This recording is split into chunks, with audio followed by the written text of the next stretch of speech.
peuple camerounais, c'est à vous de prendre vos responsabilités. Nous devons prendre nos responsabilités. Ils seront chassés, manu militari s'il le faut. Je dis bien, alerte, alerte à tous les combattants de la diaspora. Tenons-nous prêts. Je répète, à toutes les troupes de la diaspora. À toutes les troupes de la diaspora. Armées de l'air, armées de terre, les réservistes. Tenons-nous prêts. Le 12 octobre, d'ailleurs, avant le 12 octobre, nous attendons les décisions du Conseil constitutionnel sur les candidatures. Si le Conseil constitutionnel ne dit pas le droit, eh bien le peuple prendra ses responsabilités. Et nous ici en diaspora, nous avons un plan d'action qui est prêt à être exécuté. Nous avons un plan d'action qui est prêt à être exécuté. À la moindre incartade du RDPC, nous entrons en action. Je répète, à la moindre incartade du RDPC et du Conseil constitutionnel concernant les candidatures, en tant que général, commandant en chef de la base, nous actionnons le plan d'action.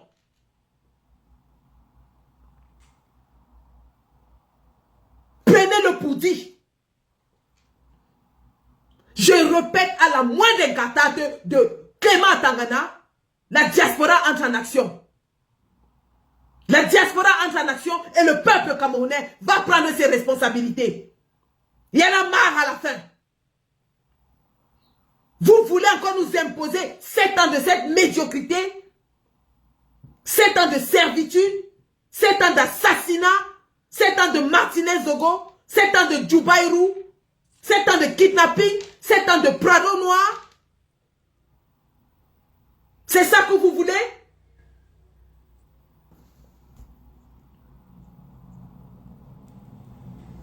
Nous disons, tout le monde est témoin de la fraude éhontée, du mensonge, de la tricherie du RDPC. Je vais vous montrer ce qu'il en est. Regardez cette vidéo concernant monsieur Dieudonné Hebga, qui était déjà présenté sur tous les plateaux de télévision comme autorité traditionnelle et non comme président de parti politique. Il est le seul qui n'a pas contesté l'acte administratif d'Atangadji en 2018. Kawala avait contesté et elle avait eu gain de cause. Pourquoi est-ce que Dieudonné Hebga n'avait pas contesté l'acte administratif d'Atangadji? Regardez, écoutez ce reportage.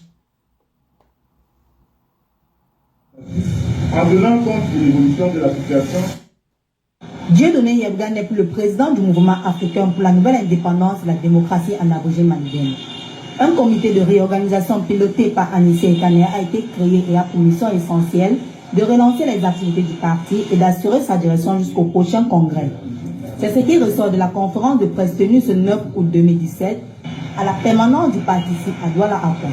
Au cours de cette rencontre, des cadres du parti sont revenus tour à tour sur les raisons qui ont poussé à l'exclusion de leur ancien président de ce poste qu'il occupait depuis le 23 mai 2015.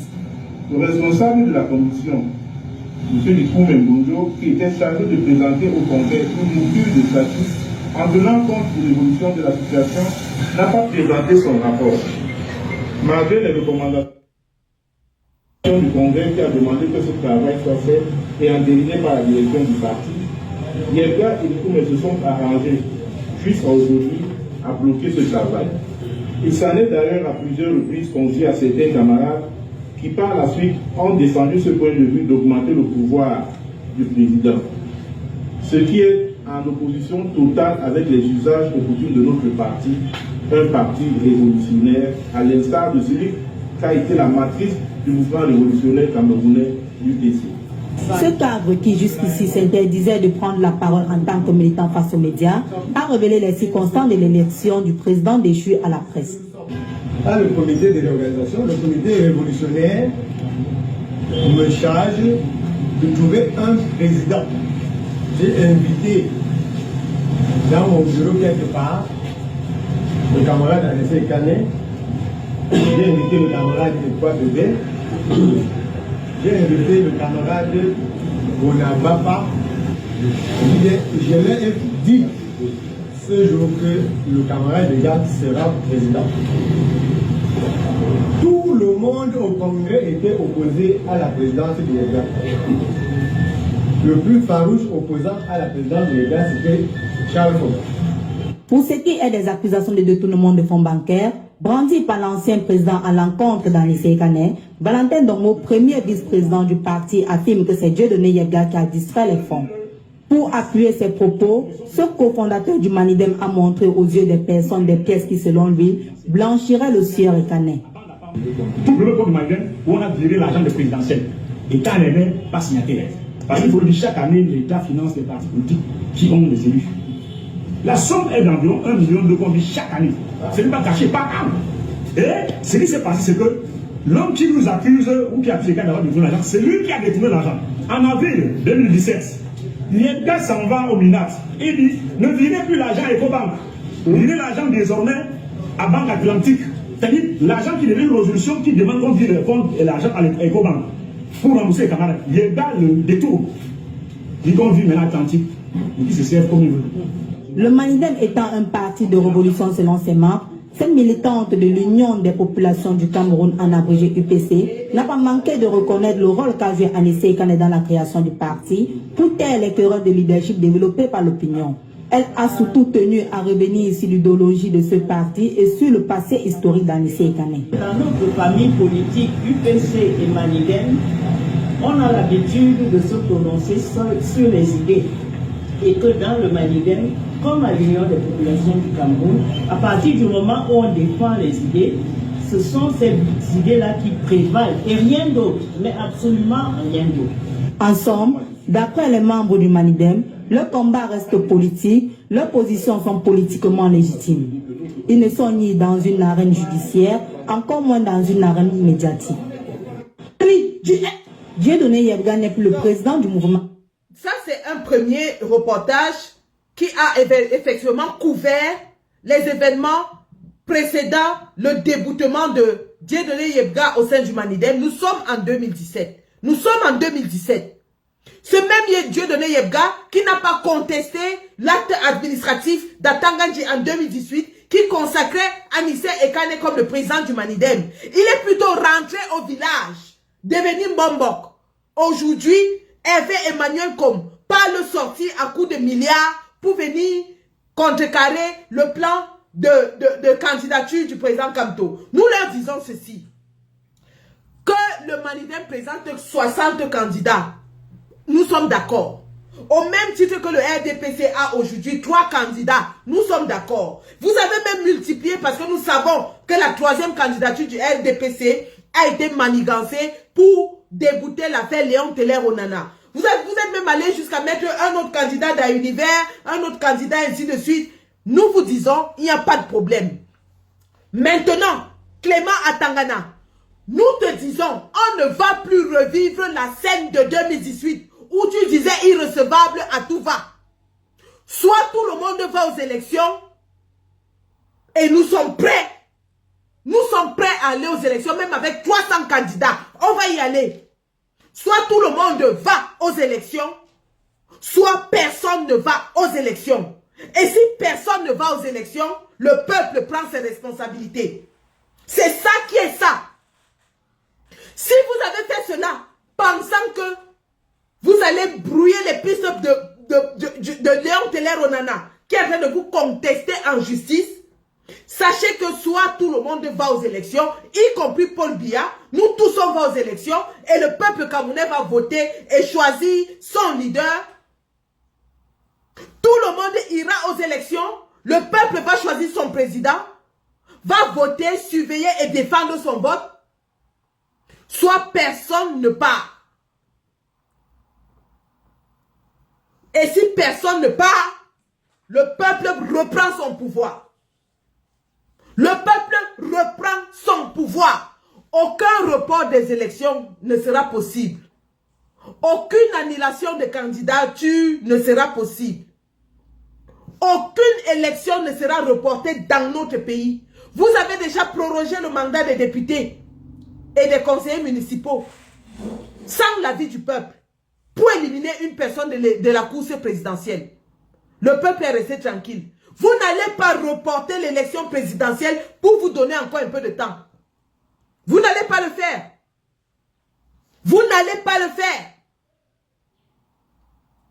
Le coup d'État que vous avez préparé va se retourner contre vous. Nous savons que c'est en gestation.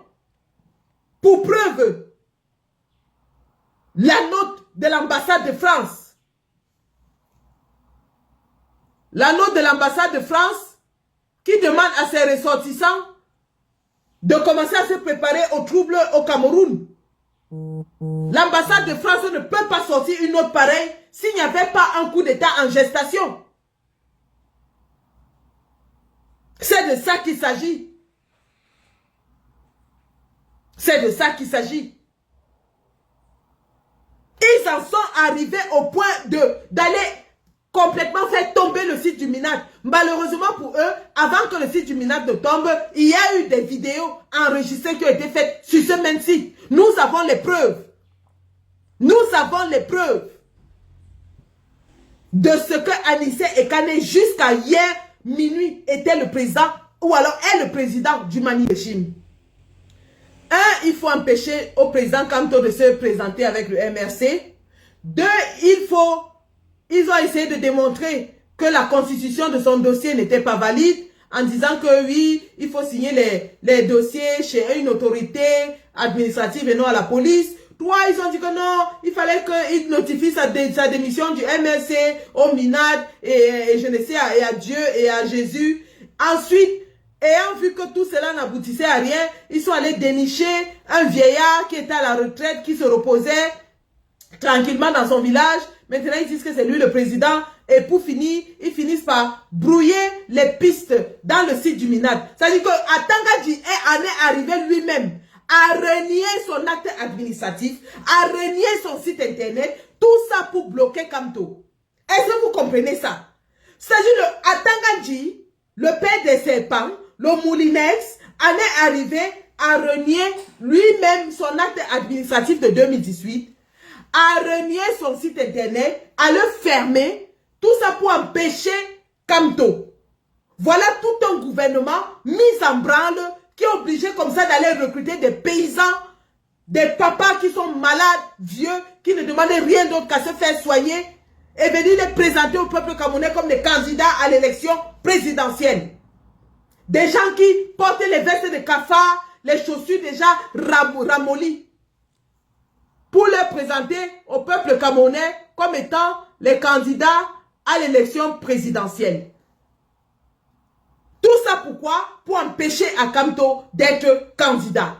Mais nous leur disons aujourd'hui, 22 juillet 2025, le lendemain de la fermeture des dépôts de candidature, vous avez enregistré plus de 84 candidats.